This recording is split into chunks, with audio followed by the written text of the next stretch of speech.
Assalamualaikum warahmatullahi wabarakatuh. Shalom, Om Swastiastu, Namo Buddhaya, dan salam kebajikan untuk kita semua. Dewan Juri yang terhormat, perkenalkan nama saya Fanya Syalma Suherman dari SMA Negeri 2 Kota Sukabumi.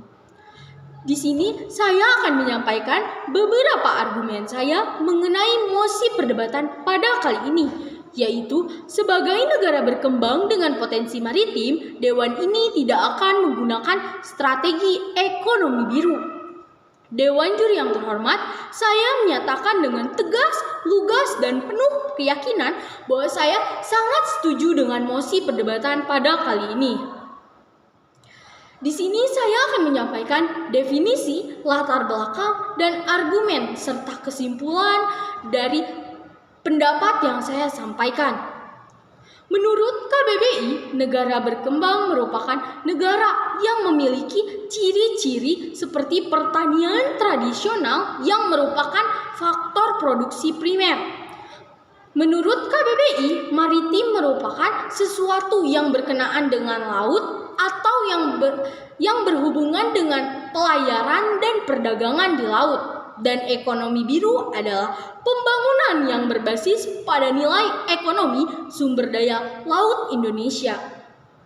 Latar belakang diambilnya mosi ini adalah yang pertama, luas perairan Indonesia menurut sumber belajar Kementerian Pendidikan Indonesia sebesar 3.273.810 km persegi.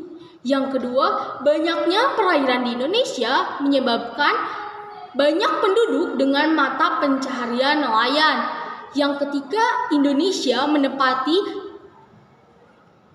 peringkat kedua sebagai negara dengan sektor perikanan terbesar setelah negara Tiongkok. Nilai dari ekonomi biru ini diprediksi hingga tahun 2030 mencapai 30 miliar US dollar. Selanjutnya saya akan menyampaikan beberapa argumen.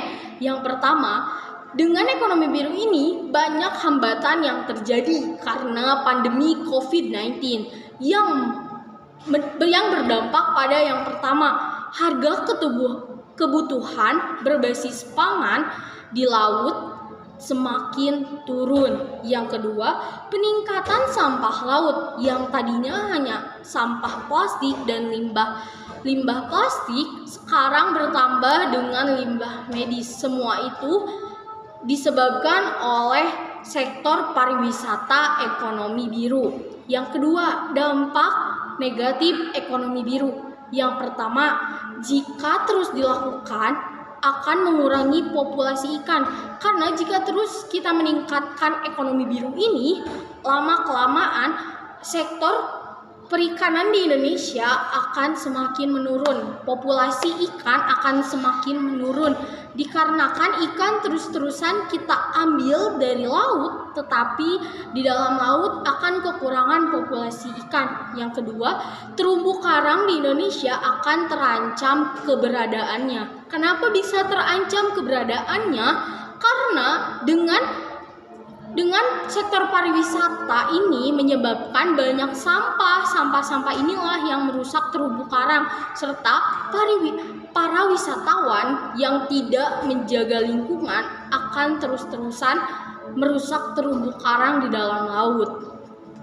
Sekarang bisa kita tarik kesimpulannya bahwa jika kita terus menggunakan strategi ekonomi biru ini, Indonesia akan terus-terusan menurun. Masih banyak dampak yang harus kita pikirkan dengan menggunakan strategi ekonomi biru ini, karena dampak negatifnya memang terlihat sepele, tapi jika kita terus-terusan dan tidak diperdulikan, maka akan membuat laut Indonesia semakin buruk. Sekian yang dapat saya sampaikan. Terima kasih. Wassalamualaikum warahmatullahi wabarakatuh.